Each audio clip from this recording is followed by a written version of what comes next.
안녕하십니까. 이번에 입시가 많이 감소화된다는 많이들 혼란스러워하시죠? 올해도 역시 입시가 바뀌었습니다. 작년 매년 있는 일이죠. 자, 변화하는 입시에 괜히 당황하실 필요는 없습니다. 고2와 고1 학생들에게는 어차피 처음 입시이기 때문에 변화에 적응하는 것이 아닌 주어진 상황을 이해하면 되기 때문입니다. 많은 학생들이 고3이 돼서야 복잡한 입시를 인식하고 준비하기 때문에 좋은 결과를 기대하기 힘듭니다. 따라서 남들보다 먼저 자신에게 필요한 정보를 확인하고 그에 따른 전략을 수립하고 준비하는 자에게 2015 대입 성공의 열쇠는 주어질 것입니다. 자, 2015년 이후 대학 입시는 첫째, 이제 수시 모집에서 수능의 영향력이 감소한다고 이야기를 하고 있습니다. 둘째, 학생부 수능 중심으로 학생 선발을 권장합니다. 셋째, 논술, 적성고사, 구술 면접고사 등의 대학별 고사는 가급적 시행하지 않도록 권고하고 있습니다. 자, 이런 특징을 가진 이제 입시안을 발표했는데 이 입시안들을 요약을 해보면은 수시는 학생부, 정시는 수능으로 요약을 할 수 있을 것 같습니다.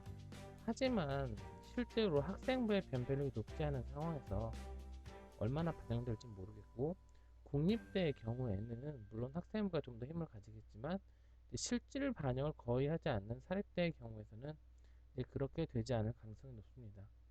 따라서 수험생이라면 자신이 가야 할 학교가 학생부를 중시하게 될 국립대인지 그리고 거기에 대한 반영 요소가 어떻게 되는지 확인해 봐야 되고 만약 실질 반영을 거의 하지 않을 것이라 예측되는 사립대라면 역시 똑같이 그 학교별로 전형을 확인하고 가는 방법밖에 없습니다. 어느 전형이 자기한테 유리한지 확인을 하는 거죠.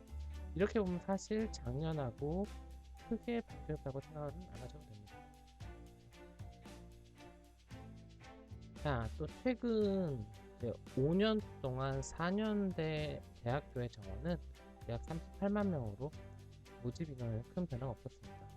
하지만 전체 수험생 수는 지속적으로 감소하고 있어 앞으로 입시 경쟁은 점점 수월해질 것입니다.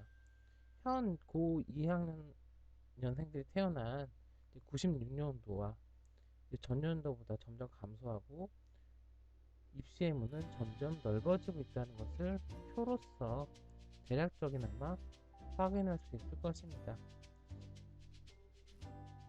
이제 물론 제가 블로그에다 적어놓겠지만 2016년도에는 약 1.5대 1의 대학 입시 경쟁률을 보일 것으로 예상됩니다. 물론 문이 넓어졌으니까 준비를 좀 더 하시는 분들이 좀 더 쉽게 대학을 가게 됩니다. 전략을 또 하나씩 살펴보도록 하겠습니다. 자, 학생부와 수능 점수 모두 어진간하여 특별한 지원 전략을 세우기 어려운 학생들이 사실 대부분입니다. 비슷한 경쟁력이라는 거죠. 그렇다면은 더 많은 선발인을 뽑는 전을 선택해라. 다른 말로 하면은 경쟁률이 좀 떨어지는 걸 선택하라 합니다. 자, 이 자료는 이제 2014년 작년 자료입니다. 자, 2014년 때 이 학생이 수능평 3등급이고 학생부 평균 2등급 정도입니다. 성적으로 보면 역시 상위권도 그렇다고 하위권도 아닌 어중간한 수준입니다. 이 학생은 수능과 학생부 중 무엇이 더 유리할까요? 보통 이 경우 학생부 성적이 수능보다 좋으니 학생부를 활용하는 것이 낫다고 생각합니다. 딱 봤을 때 어때요? 수시 선발이는 67.3%, 정시 선발이는 30.7%로 수시에 가기가 더 쉬울 것이라 생각하는 경향이 많고 실제로 작년에 그렇게 많이 지원하신 걸로 알고 있습니다. 하지만 실제로 수능을 활용하는 것이 더 유리할 수도 있습니다. 왜냐하면 학생부형 선발 전원은 14.5%밖에 안 돼요. 그리고 여기는 웬만한 이제 학생부 성적 좋은 애들은 다 몰리죠. 경쟁률이 굉장히 높아집니다. 하지만 반면에 정시 선발 인원 역시 32.7% 13,000 이제 저 숫자로 상대적으로 그렇게 많이 몰리지도 않을 뿐더러 문도 훨씬 넓습니다. 그렇다면 굳이 학생부형 비슷한 인원이라면 훨씬 넓은데 문이 거의 3배, 2배, 3배 차이 나죠? 당연히 넓은 데 가기 더 쉬울 것입니다. 다른 말로 해서 경쟁률이 낮은 전형을 들어가야 한다는 것입니다. 즉 어느 전형이 경쟁률이 얼마나 될 것인가를 확인을 하고 가는 것이 좀 더 자신에게 유리할 수 있다는 거죠. 당장 앞에 있는 수시 정시로만 나누지 마시고 좀 더 세부적으로 나눠 보셔야 될 것입니다. 자, 다음. 자, 2014년도 입시까지 가장 많은 인원을 선발하던 것은 논술이었습니다. 하지만 이제 2015년도 입시는 논술 등의 대학별고사는 가급적 시행하지 않도록 권고하고 있습니다. 따라서 특별한 지원자가 없어서 가장 많은 학생들이 지원했던 논술 전형의 그 방향이 입시에서는 큰 화두가 됐는데요. 2015년도부터는 이제 고교 교육과정 일반 수준에 출제해야 되기 때문에 문제 유형은 지금까지 문제 유형과는 다릅니다. 그리고 난이도 역시 쉽고요. 따라서 아직 논술 전형 실시 여부와 문제 유형은 나오지 않았습니다.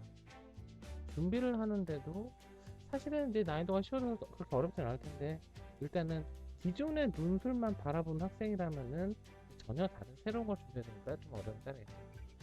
그렇지 않은 학생도 들어오기 쉬워졌고 또한 이제 논술 전형의 선발 인원은 감소될 것입니다. 교육부가 재정 지원과 연계하여 논술 고사 실시 지양을 유도한다면 이런 제약에서 자유로울 수 있는 대학들이 거의 없기 때문이죠.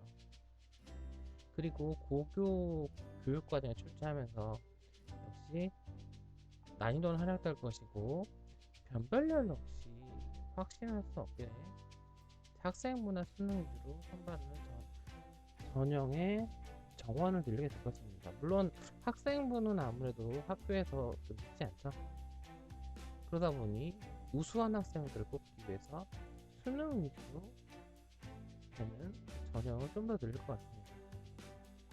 하지만 뭐 학생부가 늘어났든 수능 위주가 늘어났든 논술 전형 전형은 축소될 것이고 또한 논술 전형의 난이도가 떨어질 것이기 때문에 많은 학생들이 몰릴 수가 있다는 점입니다. 경쟁률이 높아진다는 거죠. 그래서 작년과 같은 그런 특수는 좀 누리기 힘들 것 같습니다. 또 논술 성적의 단점이 있는데 이건 원래 있던 건데 예측이 힘들다는 겁니다. 논술 전형에서 수능의 비중이 감소하면 논술 성적이 당락에 큰 영향을 미치기 때문에 실질적으로 논술 성적 몇 점 나올지는 잘 모릅니다. 객관적이지가 않다는 거죠. 그래서 지원 자격, 지원 기준이 애매하게 되기 때문에 이제 어디를 넣어야 할지 좀 혼란이 가질 것 같습니다. 따라서 현재 고2와 고1 학생은 확실하게 이제 합격선을 볼 수 있는 건 사실 수능밖에 없잖아요. 수능 성적을 일단은 올리고 부수적으로 논술을 준비하는 것이 좋을 것 같습니다. 수능과 같이 하는 논술 지원 전략을 세워야 될 듯 합니다. 자, 여러분 꼭 2015년 원하시는 대학, 좋은 대학 꼭 합격하시길 바래요. 1년 동안 건강하시고요.